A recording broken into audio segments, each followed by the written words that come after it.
आज है मतलब चीरहरण। तो महाराज सुखदेव जी बोले परीक्षित, अब मतलब हेमंत ऋतु आई तो उसके पहले महीने में अर्थात मार्गशीर्ष में नंद बाबा के ब्रज की कुमारी कात्यायनी देवी की पूजा व्रत करने लगी। अब बताएं बताएं हाँ बताएं। तो व्रत करने लगी, वे केवल हवस्यान खाती थी। तो जो मतलब अज्ञान की अहंकार की जीव ब्रह्म के बीच में जो पर्दा है दिखा नहीं रब्बो होता है। तो राजा ने एक कुमारी कन्याएं पूर्व दिशा का चित्र लाल होते होते यमुना के जल में स्नान कर लेती। वो तट पर ही देवी की बालकामयी मूर्ति बनाकर सुगंधित चंदन फूलों के हार भांत भांत की नैवेद्य धूप दीप छोटी बड़ी मतलब भेंट की सामग्री और सब इकट्ठी करती और पल्ला व फल चावल आदि से पूजा करती हैं। और साथ ही कहती कि हे कात्यायनी, हे महामाये, हे महायोगिनी, हे सबकी एक माँ स्वामिनी, आप नंद नंदन श्री कृष्ण को देखो हमारा पति बना दीजिए। कब देवी हम आपके चरणों में नमस्कार करती। इस प्रकार मंत्र का जप करती वे कुमारी देवी की आराधना करती। इस प्रकार उन कुमारियों ने जिनका मन श्री कृष्ण पर निछावर हो चुका था, इस संकल्प के साथ 1 महीने तक भद्र काली की बलिवान पूजा की कि नंद नंदन श्याम सुंदरी हमारे पति हो। प्रतिदिन उषा काल में नाम ले लेकर एक दूसरी सखी को पुकार ली और परस्पर हाथ हाथ में हाथ डालकर ऊंचे स्वर से भगवान श्री कृष्ण की लीला और नामों का गान करती यमुना के जल में स्नान करने के लिए जाती। एक दिन सब कुमारियों ने प्रतिदिन के बाद यमुना जी के तट पर जाकर अपने अपने वस्त्र उतार दिए और भगवान श्री कृष्ण के गुणों का गान करती बड़े आनंद से जल क्रीड़ा करने लगी। परीक्षित, अब भगवान श्री कृष्ण सनकादि योगियों और शंकर आदि योगेश्वरों के भी ईश्वर है।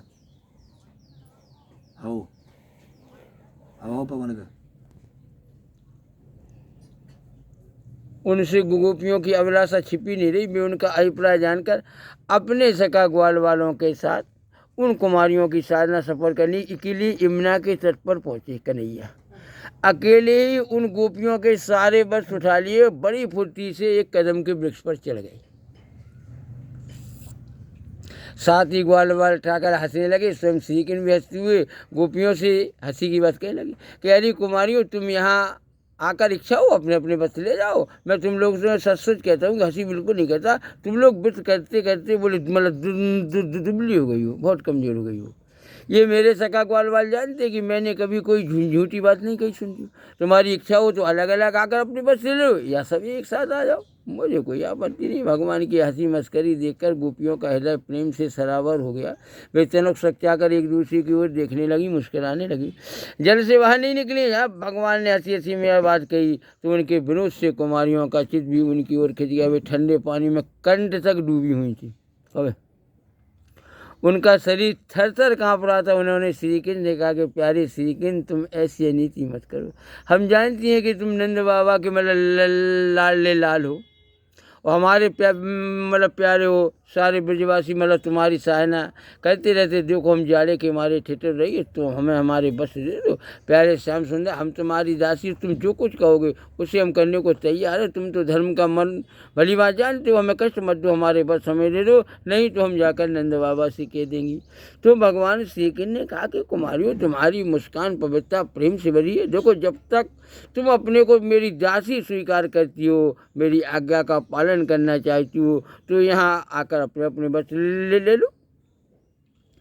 तो महाराज श्री सुखदेव जी बोले परीक्षित, वे कुमारियाँ ठंड से ठिठुर रही थी, काँप रही थी। भगवान की ऐसी बात सुनकर वे अपने दोनों हाथों से गुप्त अंगों को छिपाकर यमुना जी से बाहर निकली। उस समय ठंड उन्हें बहुत सता रही थी। उनके शुद्ध भाव से भगवान बहुत ही प्रसन्न हुए। उन्होंने अपने पास आई देखकर उन्होंने गोपियों के बस अपने कंधे पर रख ली और बड़ी प्रसन्नता से मुस्कुराती बोले कि अरे गोपियों, तुमने जो व्रत लिया था उससे अच्छी तरह निभाया, इसमें संदेह नहीं। परंतु इस अवस्था में बस्तीन होकर तुमने जिनमें जल में स्नान किया तो इससे जल के जो अधिष्ठान देवता है बोले वरुण जी का तथा यमुना जी का अपराध हो गया। अतः अब इस दोष की शांति के लिए तुम अपने हाथ जोड़कर सिर से लगाओ और उन्हें झुककर प्रणाम करो, तदनंतर अपने अपने बस ले जाओ। भगवान श्री कृष्ण की बात सुनकर उन ब्रज कुमारियों ने ऐसा ही समझा कि वास्तव में बस्तीन होकर स्नान करने से हमारे व्रत में त्रुटि आ गई, अतः उनकी निर्विघ्न पूर्ति के लिए उन्हें समस्त कर्मों के साक्षी श्री कृष्ण को नमस्कार किया, क्योंकि उन्हें के नमस्कार करने से सारी त्रुटियों अपराधों का मार्जन है। जब यशोदा नंदन भगवान श्री कृष्ण ने देखा कि सबकी सब कुमारियाँ मेरी आज्ञा के अनुसार प्रणाम कर रही तो बहुत प्रसन्न हुए, उनके हृदय में करुणा उमड़ आई, उन्होंने उनके वश दी। परीक्षित, श्री कृष्ण ने कुमारियों से छलवरी बातें की, उनका लज्जा संकोच छुड़ाया, हंसी की, उन्हें कठपुतलियों के समान नचाया, यहाँ तक कि उनके वश कर लिए, फिर भी वे उनसे रुष्ट नहीं हुई। उनकी इन चेष्टाओं को दोष नहीं माना, बल्कि अपने प्रीतम के संग से वे प्रसन्न हुई। परीक्षित, गोपियों ने अपने अपने वश पहन ली, परंतु श्री कृष्ण ने उनके चित्त को इस प्रकार अपने वश में कर रखा था कि वे गोपी माँ से एक पग भी न चल सकी, और अपने प्रीतम के समागम के लिए सचकर वे उन्हीं की ओर लजीली चितवन से न्यासी नहीं। जो कछु को लिख लो बीरे फोन क्या कर रहे तो हम क्या कर दें हमें भाई लिख लो हम क्या कर दें। भगवान श्री कृष्ण ने देखा कि उन कुमारियों ने उनके चरण कमलों के स्पर्श की कामना से वृद्ध धारण किया। उनके जीवन का यही एकमात्र संकल्प है। जब गोपियों के प्रेम के अधीन होकर उखल तक में बन जाने के कारण भगवान ने उनसे कहा कि मेरी परम प्रिय मतलब कुमारियों, मैं तुम्हारा यह संकल्प जानता हूँ कि तुम मेरी पूजा करना चाहती हो। मैं तुम्हारी इस अभिलाषा का अनुमोदन करता हूँ। तुम्हारा यह संकल्प सत्य होगा, तुम मेरी पूजा कर सकोगे। देखो, जिन्होंने अपना मन और प्राण मुझे समर्पित कर रखा है श्री कृष्ण को, उनकी कामनाएं उन्हें सांसारिक भोगों की ओर ले जाने में समर्थ नहीं होती। ठीक वैसे ऐसे भुने या उबाले हुए बीज फिर अंकुर के रूप में उगने के योग्य नहीं रह जाते। इसलिए मतलब कुमारियों, अब तुम अपने अपने घर लौट जाओ और तुम्हारी साधना सिद्ध हो गई। तुम आने वाली शरद ऋतु की रात्रि में मेरे साथ विहार करोगी। सतियों, इसी उद्देश्य से तुम लोगों ने यह व्रत और कात्यायनी देवी की पूजा की थी। अब एक टिप्पणी। तो चीरहरण के प्रसंग को लेकर कई तरह की मतलब शंकाएं होती हैं, अतः इस संबंध में कुछ विचार करना आवश्यक है। वास्तव में बात है कि सच्चिदानंद घन भगवान की दिव्य मधुमय रसमय लीला का रहस्य जानने का सौभाग्य बहुत थोड़े लोगों को होता है। रहस्य जिस समय भगवान चिन्मय है, वे उसी प्रकार उनकी लीला भी चिन्मय होती है। सच्चिदानंद रसमय साम्राज्य के जिस परमोन्नत स्तर पर लीला हुआ करती है, उसकी ऐसी विलक्षणता है कि कई बार तो ज्ञान और विज्ञान स्वरूप विशुद्ध चेतन प्रब्रह्म में भी उसका प्राकट्य होता है। इसलिए ब्रह्म साक्षात्कार को प्राप्त महात्मा लोग भी इस बोले लीला रस का समास्वादन नहीं कर पाते। भगवान की इस परम उज्ज्वल दिव्य लीला रस का यथार्थ प्रकाश भगवान की स्वरूप भूता हिला नहीं सकती। नित्य मतलब निकुंजेश्वरी विश्वानुनंदिनी श्री राधा जी और तदंगत भूता प्रेममयी गोपियों के हृदय में होता है। वे निरावरण होकर भगवान की परम अंतरंग रसमयी लीला का समास्वादन करते हैं। कब पूरी तरीका से हुई निरावरण। देखो, यूँ तो भगवान के जन्म कर्म की सभी लीलाएँ दिव्य होती हैं, परंतु मतलब ब्रज की लीला और बोले ब्रज में निकुंज लीला, और निकुंज में भी केवल रसमय गोपियों के साथ होने वाली मधुमय लीला। तो देवयानी देव वो बोले कैसी सर्व गोतम यानी गोपनी से गोपनी के कृपा है आपकी, कहो अनुग्रह है।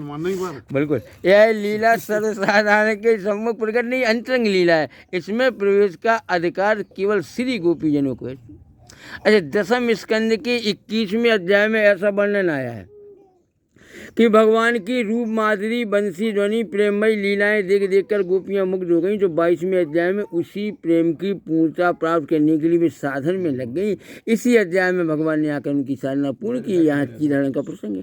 गोपियां क्या चाहती थी, यह बात उनकी साधना से स्पष्ट है। वे चाहती थी श्री कृष्ण के प्रति पूर्ण आत्मसमर्पण, श्री कृष्ण के साथ इस प्रकार कर घुल मिल जाना कि उनका रोम रोम मन प्राण संपूर्ण आत्मा केवल श्री कृष्णमय हो जाए। शरद काल में उन्होंने श्री कृष्ण की बंसी की ध्वनि की चर्चा आपस में हो रही थी और हेमंत के पहले महीने में अथवा भगवान के विभूति स्वरूप मार्ग शीर्ष में उनकी साधना प्रारंभ हुई। विलम्ब उनके लिए सहायता। जाड़े के दिनों में प्रातः काल यमुना स्नान के लिए जाती, उन्हें शरीर की परवनी थी। बहुत सी कुमारी ग्वाल एक साथ जाती थी, उनमें ये सदोष नहीं था। वे ऊँचे सुर से श्री कृष्ण का नाम कीर्तन करती जाती।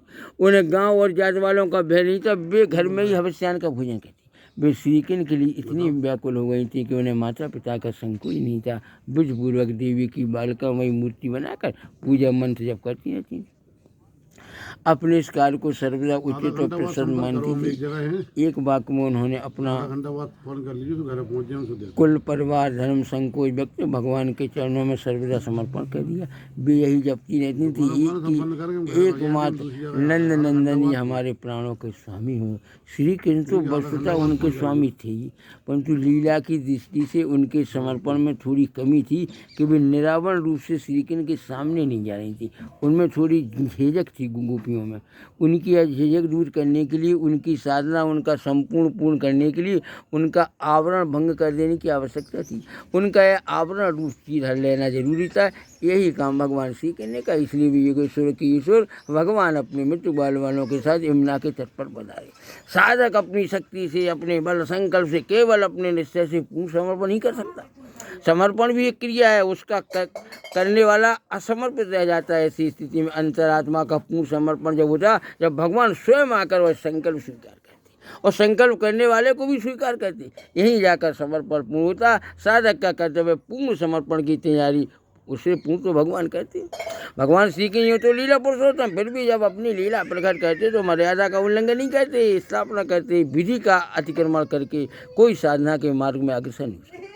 परंतु हृदय की मतलब निष्कपटता, सच्चाई और सच्चा प्रेम मतलब विधि के अतिक्रमण को भी शिथिल कर देता है। अच्छा, गोपियाँ श्री कृष्ण को प्राप्त करने के लिए मतलब साधना कर रही थी। उसमें एक त्रुटि थी कि वे शास्त्र मर्यादा और परंपरागत सनातन मर्यादा का उल्लंघन करके नग्न स्नान करती थी। यद्यपि उनकी यह क्रिया ज्ञानपूर्वक थी, तथापि भगवान के द्वारा इसका मार्जन हुआ स्वाभाविक था। भगवान ने गोपियों से इसका प्रायश्चित भी कराया। अच्छा, जो लोग भगवान के प्रेम के नाम पर विधि का उल्लंघन करते, उन्हें यह प्रसंग मतलब ध्यान से पढ़ना चाहिए कि भगवान शास्त्र विधि का कितना आदर करते हैं, देखना चाहिए। अच्छा, वैदिक भक्ति का प्रवेशन रागात्मा भक्ति में और रागात्मा भक्ति का पूर्ण समर्पण के रूप में मतलब परिणत हो जाता है। तो गोपियों ने वैदिक भक्ति का अनुष्ठान किया, उनका हृदय तो रागात्मा भक्ति से भरा हुआ था। अब पूर्ण समर्पण होना चाहिए, फिर चीर के द्वारा वही कार्य संपन्न होता है। तो गोपियों के लिए, जिनके लिए लोक परलोक स्वार्थ परमार्थ जात कुल मतलब पुरजन परिजन गुरुजनों की परवाह नहीं की, जिनकी प्राप्ति के लिए उनका है महान अनुष्ठान है, जिनके चरणों में देखो उन्होंने अपना सर्वस्व निछावर कर रखा। ये भगवान की श्री कृष्ण में जब सर्वस्व निछावर करो, भक्ति को मतलब ही सेवा है, पूरी तरीके से सेवा करो, समर्पण 100% में 100%, श्री भगवान प्रसन्न हो जाए। और छल कपट द्वेष सब हृदय को एकदम वो करो निर्मल। क्या अगर बदमाशी रख तो अब तो दूसरे से बोले अंतर्यामी तो सब जनत अंतरात्मा के भाव। तो जिनसे निरावरण मिलन की एकमात्र अभिलाष है, उन्हीं निरावरण रसमय भगवान श्री कृष्ण के सामने वे निरावरण भाव से न जा सके। क्या यह उनकी साधना की पूर्णता है? अवश्य यह समझ कर ही गोपियाँ निरावरण रूप से उनके सामने गई। तो श्री कृष्ण चराचर प्रकृति के लोगों एकमात्र अधीश्वर है, जो पूरी चराचर है। जाके यह अधीश्वर है नहीं है, आत्मा की निकल जाए शरीर को काम नहीं कर मुर्दा हो जाए। और वो वैसे जो बहु पूरी सृष्टि की बनी हुई, दूसरों को ही नहीं। समस्त क्रियाओं के कर्ता अभोक्ता साक्षी वही है। ऐसा एक भी व्यक्त अव्यक्त पदार्थ नहीं है जो बिना किसी पर्दे के उनके सामने ना हो। वही सर्वव्यापक है, सर्वंतर्यामी है, गोपियों के गोपों के निखिल विश्व के वही आत्मा है। तो उन्होंने स्वामी गुरु पिता माता सखा पति आदि के रूप में मानकर लोग उन्हीं की उपासना करते हुए गोपियाँ उन्हीं भगवान को जानबूझ कर, यही भगवान, यही योग योगेश्वर है, चराचर चरातीत पुरुषोत्तम है, पति के रूप में प्राप्त करना चाहती थी। अब श्रीमद् भागवत के 10वें स्कंद का श्रद्धा भाव से पाठ कर जाने पर यह बात बहुत स्पष्ट हो जाएगी कि गोपियाँ श्री कृष्ण के वास्तविक स्वरूप को जानती थी, पहचानती थी। वेणु गीत, गोपी गीत, युगल गीत, श्री कृष्ण के अंतर ध्यान हो जाने पर गोपियों के अन्वेषण में यह बात कोई देख सुनकर समझ सकते। अच्छा, जो लोग भगवान को भगवान मानते हैं, उनसे सम्मान रखते, स्वामी स्वेद आदि के रूप मानते हैं, उनके हृदय में गोपियों के श्लोकोत्तर माधुरी सम्मान और उसकी साधना के प्रति शंका ही कैसे हो सकती है। तो गोपियों की दिव्य लीला का जीवन उच्च श्रेणी के साधक के लिए आदर्श जीवन है। और श्री कृष्ण तो जीव के एकमात्र प्रातः साक्षात परमात्मा, हमारी बुद्धि हमारी दृष्टि का देह तक सीमित है। इसलिए हम श्री कृष्ण और गोपियों के प्रेम को केवल देह तथा कामना कलुषित वाला समझ बैठते हैं। उस अपार्थिक और अप्राकृतिक लीला को इस प्रकृति के राज में घसीट लाना हमारी स्थूल वासनाओं का हानिकर परिणाम है। जीव का मन भोगाभिमुख वासनाओं से तमोगुणी प्रवृत्तियों से अभिभूत रहता है। वह विषयों में इसमें ही इधर से उधर भटकता रहता है, अनेकों प्रकार के रोग शोक से आक्रांत रहता है। जब कभी पुण्य कर्मों के फल उदय होने पर भगवान की अत्यंत अहित कृपा से विचार का उदय होता तो जीव दुख ज्वाला से त्राण पाने के लिए अपने प्राणों को शांतिमय धाम में पहुंचाने की उत्सुक होता। वह भगवान लीला धाम की यात्रा करता, सत्संग प्राप्त करता और उसके हृदय की छटपटी उस आकांक्षा को लेकर जब तक सुप्ति चक्कर बड़े वेग से परमात्मा की ओर चल पड़ती। चिरकाल से विषयों का अभ्यास होने के कारण बीच बीच में विषयों के संस्कार उसे मतलब सताते हैं, बार बार विक्षेपों का भी सामना करना पड़ता। परंतु भगवान की प्रार्थना कीर्तन स्मरण चिंतन करते गए चित्त सरस होने लगता और धीरे धीरे से भगवान की सन्नति का अनुभव होने का थोड़ा सा रस का अनुभव होती, चित्त बड़े वेग से अंतर देश में देखो प्रवेश कर जाता, अंतर्मुखी हो जाता। वो भगवान का है मार्गदर्शक के रूप में संसार सागर से पार ले जाने वाली नाव पर ये केवट के रूप में अथवा यूँ कहें कि साक्षात चित स्वरूप गुरुदेव के रूप में देखो प्रकट हो जाते और ठीक उसी क्षण अभाव अपूर्णता सीमा का बंधन विशुद्ध आनंद विशुद्ध ज्ञान की अनुमति होने लगती। अच्छा, गोपियाँ जो अभी अभी साधन सिद्ध होकर भगवान की अंतिम लीला में प्रवेश करने वाली थी तो चिरकाल से श्री कृष्ण के प्राणों में अपने प्राण मिलाने के लिए उत्कट थी, सिद्धि लाभ के समीप पहुँच चुकी थी अथवा जो नित्य सिद्धा होने पर भगवान की इच्छा के अनुसार उनकी दिव्य लीला में सहयोग प्रदान कर रही थी। तो उनके हृदय के समस्त भावों के एकांत ज्ञाता श्री कृष्ण को बांसुरी बजाकर उन्हें आकर्षित करती। बांसुरी मतलब मुरली की ध्वनि बज रही है अनंतनाथ। जब वो गोपी ने सुनी, गोमान इंद्रियन ने सुनी, फिर वो अपने आप को भूल जाए, बम बाबा से कनेक्शन जुड़ जाए जय अब अनंतनाथ और उन्हें आकर्षित करते। जो कुछ उनके बच्चे पुराने संस्कार उन्हें धोटा साधना में उनकी कितनी रह अपने प्रेम में कितना, यह सोचकर चित्त मुक्त हो जाता, गदगद हो जाता। तो जो अनंतनाथ हो जो वो नहीं सुना जाता कान से, अब अपने आप हो रही ध्वनि जब विचार सुन होने लगता वैसी स्थिति में पहुँच पाओ। तो श्री कृष्ण गोपियों के बच्चों के रूप में उनके समस्त संस्कारों के आवरण अपने हाथ में लेकर पासी कदम के वृक्ष में मतलब चढ़कर बैठ गए। गोपियाँ जल में थीं, वे जल में सर्वव्यापक सर्वदर्शी भगवान श्री कृष्ण से मानो अपने को गुप्त समझ रही थी। वे मानो इस तत्व को भूल गए कि श्री कृष्ण जल में ही नहीं है, स्वयं जल स्वरूप भी वही है। उनके पुराने संस्कार श्री कृष्ण के सम्मुख जाने में बाधक हो रही थी। वे श्री कृष्ण के लिए सब कुछ भूल गई नहीं, परंतु अब तक अपने को नहीं भूली। वे चाहती थी केवल श्री कृष्ण को, परंतु उनके संस्कार बीच में एक पर्दा रखना चाहते। प्रेम प्रेमी प्रीतम के बीच में एक पुष्प का भी पर्दा नहीं रखना चाहता। प्रेम की प्रकृति है सर्वदा व्यवधान अबाध अनंत मदन, जहाँ तक अपना सर्वस्व इसका विस्तार चाहे जितना हो, प्रेम की ज्वाला में भस्म नहीं कर दिया जाता। जहाँ तक प्रेम और समर्पण दोनों पूरे थे, इसी अपूर्णता को दूर कर दो, शुद्ध भाव से प्रसन्न होती, मतलब शुद्ध भाव मतलब प्रसादिता। श्री कृष्ण ने कहा कि मुझसे अनंत प्रेम करने वाली गोपियों केवल एक बार अपने सर्वस्व को अपने को भूलकर मेरे पास आओ तो सही। तुम्हारे हृदय में जो अव्यक्त त्याग है उसके एक क्षण के लिए व्यक्त तो करो। क्या तुम मेरे लिए इतना भी नहीं कर सकती? गोपियों ने मानो कहा श्री कृष्ण हम अपने को कैसे भूले, हमारी जन्म जन्म की धारणाएं भूलने दे तब ना। हम संसार के अगाध जल में देखो आकंड मग्न हैं, इतने डूबे। जाने का कष्ट भी है, हम आना भी चाहते परंतु बोले आ नहीं पाती। श्याम सुंदर प्राणों के प्यार, हमारा हृदय तुम्हारे सामने उन्मुक्त है। हम तुम्हारी राशि तुम्हारी आज्ञाओं का पालन करेंगे, परंतु हमें निरावरण करके अपने सामने मत बुलाओ। साधक ये दशा कि भगवान को चाहना और साथ ही संसार को भी न छोड़ना, संस्कारों में उलझे रहना, माया के पर्दे को बनाए रखना बड़ी दुविधा की दशा है। भगवान यही सिखाते हैं कि संस्कार शून्य होकर निरावरण होकर माया का पर्दा हटाकर आओ, मेरे पास आओ। अरे तुम्हारा यह मोह का पर्दा तो मैंने ही छीन लिया, अब तुम इस पर्दे के मोह में क्यों पड़ी हो? यह पर्दा ही तो परमात्मा और जीव के बीच में बड़ा व्यवधान है। यह हट गया, बड़ा कल्याण हुआ। अब तुम मेरे पास आओ, तभी तुम्हारा चिर संचित आकांक्षाएं पूरी हो सकें।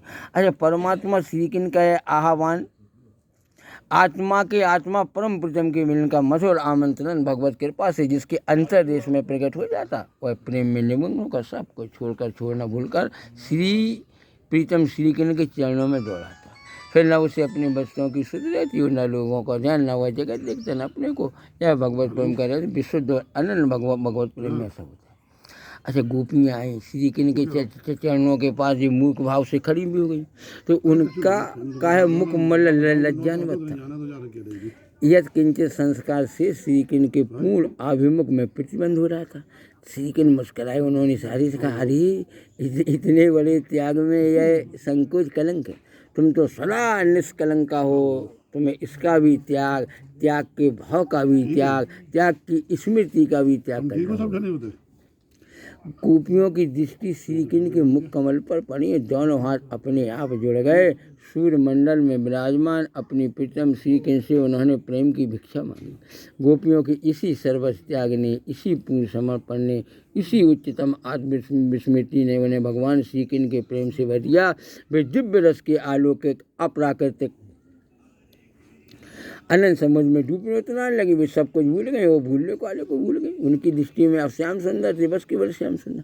अरे जब प्रेमी भक्त मतलब आत्मविस्मृत हो जाता है तो उसका दायित्व मतलब भगवान पर होता है। अब मर्यादा के लिए गोपियों को तो वश की आवश्यकता नहीं थी, क्योंकि उन्हें जिस वश की आवश्यकता थी वह मिल चुकी थी। परंतु श्रीकृष्ण अपने प्रेमी को मर्यादा से मतलब चिड़चिड़ नहीं होने देते।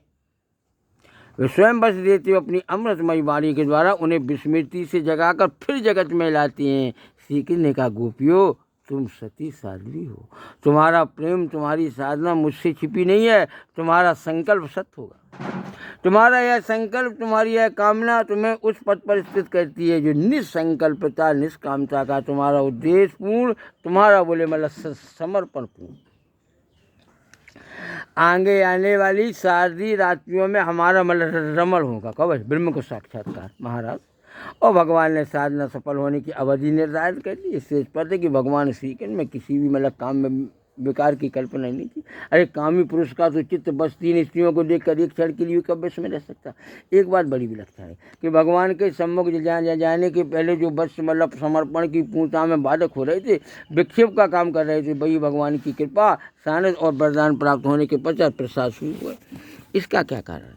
इसका कारण है देखो भगवान का संबंध। भगवान ने अपने हाथ से उन वस्तुओं को उठाया और उन्हें अपने उत्तम अंग कंधे पर रख लिया। नीचे के शरीर में पहनने की साड़ियाँ भगवान के कंधे पर चढ़कर उनका संस्पर्श पाकर कितनी अप्राकृतिक रसात्मक हो गई, कितनी पवित्र श्री कृष्णमय हो गई, इसका अनुमान कौन लगा सकता। असल में यह संसार तभी तक बाधक और विक्षेपजनक जब तक भगवान से संबंध और भगवान का प्रसाद नहीं हो जाता। उनके द्वारा प्राप्त होने पर यह बंधन मुक्ति का स्वरूप हो जाता है। उनके संपर्क में जाकर माया शुद्ध देखो विद्या बन जाती। संसार उसके बाद समस्त कर्म अमृतमय आनंद रस से परिपूर्ण हो जाता। तो फिर बंधन कभी नहीं रहता। कोई भी आवरण भगवान के दर्शन से वंचित नहीं रख सकता। नरक नहीं रहता। भगवान का दर्शन होते रहने के कारण वैकुंठ बन जाता। इस स्थिति में बड़े बड़े साधक प्राकृतिक पुरुष के समान आचरण करते हुए दिखते हैं और भगवान श्री कृष्ण को अपनी ओर होकर गोपियाँ पुनः बेईबस धारण करती है अथवा श्रीकृष्ण बेईबस धारण कराती है। परंतु गोपियों की दृष्टि में अब ये बस नहीं है, बस वे है ही भी नहीं। अब तो ये दूसरी वस्तु हो गई। अब तो ये भगवान के पावन प्रसाद यानी पल पल पर भगवान का स्मरण कराने वाले भगवान के परम सुंदर प्रतीक है। इसी से उन्होंने स्वीकार भी किया कि उनकी प्रेममयी स्थिति मर्यादा के ऊपर थी। फिर भी उन्होंने भगवान की इच्छा से मर्यादा स्वीकार की। इस दृष्टि से विचार करने पर ऐसा जान पड़ता कि भगवान की अच्छी लीला अन्य लीलाओं की भांति उच्चतम मर्यादा से भरपूर है। भगवान श्री कृष्ण की लीलाओं के संबंध में केवल वे ही मतलब प्राचीन आर्ष ग्रंथ प्रमाण है जिनमें लीला का वर्णन हुआ है। उसमें से एक भी ऐसा ग्रंथ नहीं है जिसमें श्री कृष्ण की भगवत्ता का वर्णन। श्री कृष्ण स्वयं भगवान है, यही बात सर्वत्र मिलती है। और जो श्री कृष्ण को भगवान नहीं मानते, स्पष्ट है कि वे उन ग्रंथों को नहीं मानते, और जिन ग्रंथों को प्रमाण नहीं मानते वे उनमें वर्ण लीलाओं के आधार पर श्री कृष्ण चरित्र की समीक्षा करने का अधिकार भी रखते हैं। भगवान की लीलाओं को मानवीय चरित्र के समकक्ष रखना शास्त्र की दृष्टि से महान अपराध है और उसके अनुकरण को तो सर्वदा निषेध है। मानव बुद्धि जो स्थूलताओं से परिवेष्टित है केवल जड़ के संबंध में सोच सकती, भगवान की दिव्य चिन्मयी लीला के संबंध में तो कल्पना भी नहीं कर सकती। वह बुद्धि स्वयं ही अपना उपास करती जो समस्त बुद्धियों के प्रेरक और मतलब बुद्धियों से अत्यंत परे रहने वाले परमात्मा की दिव्य लीला को अपनी कसौटी पर कसती। अच्छा, हृदय और बुद्धि के सर्वदा विपरीत होने पर यदि थोड़ी देर के लिए मान लें कि श्री कृष्ण भगवान नहीं थी या उनकी यह लीला मान भी थी, तो भी तर्क और युक्ति के सामने ऐसी कोई बात टिक ही नहीं पाती जो श्री कृष्ण के चरित्र में लांछन हो। अरे श्रीमद् भागवत का पालन करने वाले जानते कि ब्रज में श्री कृष्ण ने केवल 11 वर्ष की अवस्था तक ही निवास किया था। और यदि रासलीला का समय 10वां माने तो 9वें वर्ष में चिड़ाई की लीला हुई। इस बात की कल्पना भी नहीं हो सकती कि 8-9 वर्ष के बालक में काम उत्तेजना हो सकती। गांव की गंवारन ग्वाल ने जहाँ वर्तमान काल की नागरिक मनोवृत्ति नहीं पहुंच पाई थी, एक 8-9 वर्ष के बालक से अभी संबंध करना चाहें और उसके लिए साधना करने का कदापि संभव नहीं दिखता। उन कुमारी गोपियों के मन में कलुषित वृत्ति दी है वर्तमान कलुषित मनोवृत्ति की मतलब उत्कंठा है। आजकल जैसे गांव की छोटी छोटी लड़कियां राम सा वर लक्ष्मण सा देवर पाने के लिए देवी देवताओं की पूजा करती हैं। अरे वैसे उनको कुंवारियों ने परम सुंदर परम मधुर श्रीकृष्ण को पाने के लिए देवी पूजन व्रत किए, इसमें दोष की कौन सी बात है। आज की बात निराली की, भोग प्रधान देशों में तो नग्न समझा और नग्न स्नान के क्लब बने हुए, उनकी दृष्टि इंद्रिय तृप्ति तक सीमित है। भारतीय मनोवृत्ति उत्तेजक मलन व्यापार के विरुद्ध नग्न स्नान एक दोष है जो कि पशुत्व को बढ़ाने वाला है। शास्त्रों में इसका निषेध है, ना नग्ना स्नान यात शास्त्र किया गया। सीखे नहीं चाहती थी कि गोपियां शास्त्र के विरुद्ध आचरण करें, केवल लौकिक अनैति नहीं, भारतीय ऋषियों का वह श्रद्धान जो प्रत्येक वस्तु में पृथक पृथक देवताओं का अस्तित्व मानता है, इस नग्न स्थान को देवताओं के विपरीत बदलाता है। श्रीकृष्ण जानते हैं कि इससे वरुण देवता का अपमान होता है। गोपियां अपनी अभिसिद्धि के लिए तपस्या कर रही थी, उसमें उनका नग्न स्नान अनिष्ट फल देने वाला था। उस प्रथा के मतलब प्रभात में ही यदि इसका विरोध न किया तो आगे चलकर फिर इसका विस्तार हो, इसलिए श्रीकृष्ण ने अलौकिक ग्रहण से निषेध कर दिया। अब गाँव के ग्वालों को इस प्रथा की बुराई किस प्रकार समझाई जाए, इसके लिए श्रीकृष्ण ने एक मौलिक उपाय सोचा कि यदि वे गोपियों के पास जाकर देवतावाद की फिलॉसफी समझाते तो सरलता से नहीं समझ पाते। तो उन्होंने तो इस प्रथा के कारण होने वाली विपत्ति का प्रत्यक्ष अनुभव कराने और विपत्ति का अनुभव कराने के पश्चात उन्होंने देवताओं के अपमान की देखो बात भी की और तरह अंजलिवान का क्षमा प्रार्थना रूप प्राश्चित करवाया। महापुरुषों में ही उनकी बाल्यावस्था में ऐसी प्रतिमा मतलब देखी गई है। अच्छा श्रीकृष्ण मतलब 8-9 वर्ष की थी, उनमें काम उत्तर नहीं हो सकती। नग्न स्नान की कुप्रथा को नष्ट करने के लिए उन्होंने चीर्ण किया है। उत्तर संभव होने पर भी मूल में आए मतलब काम और रमण शब्दों से कई लोग भलक उठते। यह केवल मतलब शब्द की पकड़ है जिसमें मतलब महात्मा लोग ध्यान नहीं देते। श्रुतियों और गीता में अनेक बार काम रमण रति आदि शब्दों का प्रयोग, परंतु वहाँ असली अर्थ नहीं होता। गीता में तो धर्मावृत काम को परमात्मा का स्वरूप बताया गया। महात्माओं का आत्मरमण, महात्माओं का आत्ममिथुन, महात्माओं का आत्मरति प्रसिद्ध है महापुरुषों का। ऐसी स्थिति में केवल कुछ शब्दों को मतलब भड़काना विचारशील पुरुषों का काम नहीं है, जो श्रीकृष्ण को केवल मनुष्य समझते उन्हें रमण रति का शब्द का अर्थ केवल कीड़ा अथवा खिलवाड़ समझना चाहिए। जैसा कि व्याकरण के अनुसार ठीक है कि रमु किलायाम दृष्टि वे से श्रीकृष्ण की लीला भिन्न भिन्न रूप में दिख पाती। अध्यात्मवादी श्रीकृष्ण को आत्मा के रूप में देखते और गोपियों की वृत्तियों के रूप में देखते। वृत्तियों का आवरण नष्ट हो जाना ही चीरण है जो वृत्ति को नष्ट का वृत्ति हो रही जीव की अंधी अज्ञान की माया की मोह की विचार चले, उनका आत्मा में रम जाना, वृत्ति आत्मा में लग जाए, जैसे बाँ में लगी संसार में पलट जाए। और इस दृष्टि से समझ लीलाओं की संगति बैठ जाती है। भक्तों की दृष्टि से लोग पुरुषोत्तम आज टिप्पणी थी, हाँ नहीं बेसी वाली थी, अन्य को हो ही गई पुरुषोत्तम भगवान टिप्पणी थी, कई वहाँ में लिखी थी, वहाँ में व्याख्या जाती थी। और भगवान जी ने लीला निवास है अनादिकाल से अनंत काल तक नहीं चलते रहते। कभी कभी भक्तों पर कृपा करके अपने नित्य राम नित्य सका से लीला धाम में प्रकट लीला करे और भक्तों के देखो स्मरण चिंतन आनंद मंगल की सामग्री प्रकट करके पुनः अंतर ध्यान हो जाए। और साधकों के लिए किस प्रकार कृपा करके भगवान अंतर्मल अनादिकाल से संजय संस्कार पट को विश्व कर दे, यह बात इस चीरण लीला से प्रकट होती है कि भगवान की लीला रसमयी है, उसका तत्व केवल भगवान जानते। उनकी कृपा से उनकी लीला में प्रवेश भगवान भक्त कुछ को जानते। यहाँ तो शास्त्रों और संतों की वाणी के आधार पर कुछ लिखनों की दृष्टा की गई है, कब इन लोगों ने लिखी। तो जो भाई चलवे वाले आत्मा यही तो श्री कृष्ण है, तो इनके बात से अटैच हो जाना चाहिए। अब नहीं तो जो जाते नहीं तो जो जाते अपनी वृत्ति मन संसार में लगी भाई पलटने क्रिया से पलट भक्ति हो तो कहे नहीं सब संतन ने कही। अच्छा सब संतन ने कही कि बोले तीनों बंद लगा के सुन अनहद टंकोर, तीनों बंद लगा उड्डन मन जलंधर मूलवन भक्ति सरस और अनंत की नाथ ना यही तो बंसी की ध्वनि से कहे नहीं चाचा भजन लेकर शिव जो वहाँ बता रहे भजन में कहे कि राधे तेरे चरणों की श्यामा तेरे चरणों की, अरे घर धूल जो मिल जाए सच कहता हूँ कि तकदीर बदल जाए, भाग जो चरणों की धूल मिल जाए कहे ठीक कर यही चाहते हैं। और देखो अच्छा कृपा पे बना और बसरी सब पे भाई कहे बाकी कृपा हटी के मुर्दा कनेक्शन करे खत्म।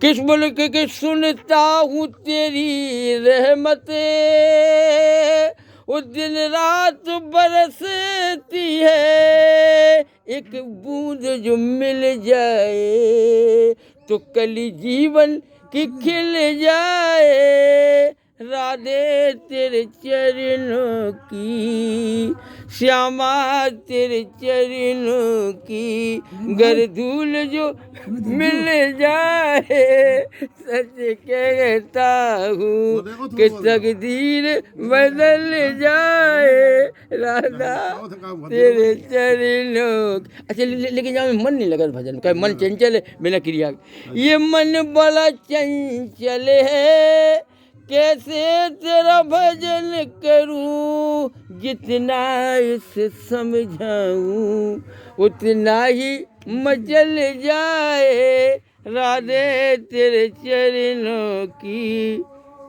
तो वे भगवान से कह रहे कि हमें वो चाहिए तेरी जो सजा, लेके अपनी वासना कर रही नजर से। कहे अब मीरा के सत्संग में हो जाओ शामिल जाके को बंद कर दो। हम नहीं हो, अच्छा हम नहीं करते। अरे वे बहुत बड़े, हम तो मजे के आदमी, हम छोटी मोटी कथा करे, वही पड़ी पढ़ाई पर वो से निपटा लो। अवेले रहो। तो महाराज सुखदेव जी बोले कि परीक्षित, अच्छा वो भजन पूरे हो जाए।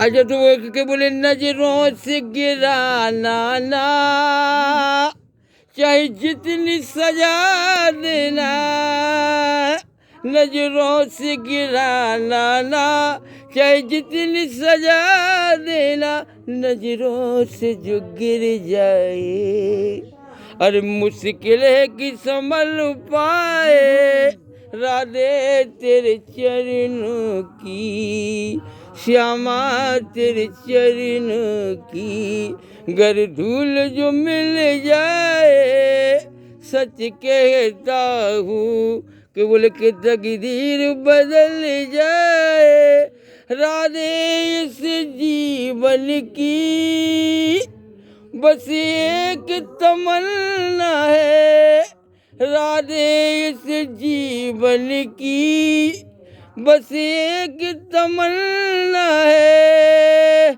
आप सामने हो मेरे और ये दम ही निकल जाए, राधे तेरे चरणों की। है नहीं, अब तो जी है राधे के चरण, इनमें लगाने निरंतर स्मरण करने तभी तो पहुँच पाए। तो महाराज सुखदेव जी बोले कि परीक्षित, भगवान की आज्ञा पाकर वे कुमारियां भगवान श्री कृष्ण के चरण कमलों का देखो ध्यान कर रही। ये भागवत की परम संहिता है। और इच्छा ना हो बड़े कष्ट में बोले तुम भगवान ने कही तुम अपने घर जाओ, उनको जाओ मने, और बोले इन चरणन को निरंतर स्मरण करता हो।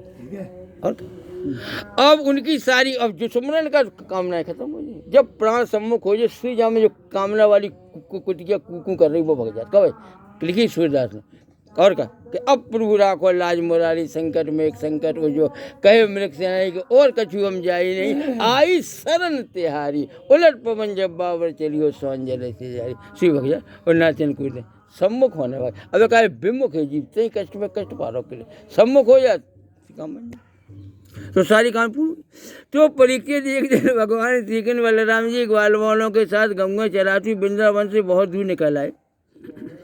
और ग्रीष्म ऋतु थी, सूर्य की किरणें बहुत प्रकार हो रही थी, परंतु घने घने वृक्ष भगवान श्री कृष्ण के ऊपर ये छत्ती का काम कर रही थी। भगवान श्री कृष्ण ने वृक्षों को छाया करते देख स्तु कृष्ण अंशु श्री रामा सुबल अर्जुन विशाल सब तेजस्वी दीपृत मरुतब आदि ग्वाल वालों को संबोधन करके कहा कि मेरे प्यारे मित्रों, देखो ये वृक्ष कितने भाग्यवान हैं, इनका सारा जीवन केवल देखो दूसरों के भलाई के लिए वृक्ष कब वृक्ष सब लकड़ी घास फूस फल कवय शब्द है ना, और हवा के झोंकों वर्षा धूप सब कुछ, परंतु हम लोगों को और वृक्ष सबसे बड़ी बात जो जो जो, जो जीवनदायिनी वायु है, ऑक्सीजन को करता है उसे, वृक्ष ना हो तो सृष्टि हो रही नहीं पे जिंदा। और कहो सुन दे काकाऊ ने गुम्मा जाओ डेल लो तो वृक्ष पको पल का कर रहे हो तुम बनो कि दूसरों तुम्हारे संगे बुराई करो तुम भलाई कर रहे हो, जो करने वाले बड़े गुज्जा सुई करे में डंडा दे सुई आदमी जल्दी काट दे ले आ जाओ तो नहीं, लेकिन पाप कर रहे जास्ती मीटर बाकी इच्छा आम के तुम डंडा दे रहे हो वो तुम्हें फल दे रहा हो, ऐसे आदमी के तुम डंडा दे रहा हो वो तुम्हें फल दे रहा हो, परंतु हम लोगों की उनसे रक्षा कर। तो मैं कहता हूँ कि इन्हीं का जीवन सबसे श्रेष्ठ है, क्योंकि इनके सब प्राणियों को सहारा मिलता है, उनका जीवन निर्वाह होता है। जैसे किसी सज्जन पुरुष के घर से कोई याचक खाली हाथ नहीं लौटता, वैसे इन वृक्षों से सभी को कुछ न कुछ मिल जाता है। ये अपने गत्ते, फूल, फल, छाया, जड़, छाल, लकड़ी, गंध, गोंद, राख, कोयला, अंकुर और कोपरों से लोगों को कामनाएं पूर्ण कर। तो मेरे प्यारे मित्रों, संसार में प्राणी बहुत से, परंतु उनकी जीवन की सफलता इतने में ही कि जहाँ तक हो सके तो अपने धन से, विवेक से, विचार से, वाणी पर ऐसे कर्म किया जाए जिससे दूसरों की देखो भलाई हो। वृक्ष दोनों ओर के वृक्ष नई नई कोपलों, गुच्छों, फल, फूलों, पत्तों से लद रहती, उनकी डालियां पृथ्वी तक झुकी हुई। इस प्रकार भाषण करते भगवान श्री के उन्हीं के बीच से अब यमुना के तट पर निकल आए। राजन, यमुना जी का जल बड़ा ही मधुर शीतल सकता। उन लोगों ने पहले गंगों को बुलाया, इसके बाद स्वयं भी जी भर का स्वादु जल का पान किया। जिस समय यमुना जी के तट पर हरे भरे वन में बड़ी स्वतंत्रता से गंग में चरा रहे थे, उसी समय कुछ भूखे ग्वालों ने भगवान श्री कृष्ण बलराम जी के पास आकर यह बात कही। अब वो कथा कर ले। बोलो वृंदावन बिहारी लाल यज्ञ पत्नियों पर कृपा कर। जो जो जो पढ़ना का बच्चा नहीं पढ़ना मैं तो को बच छोड़े तुम तो कह मुनि से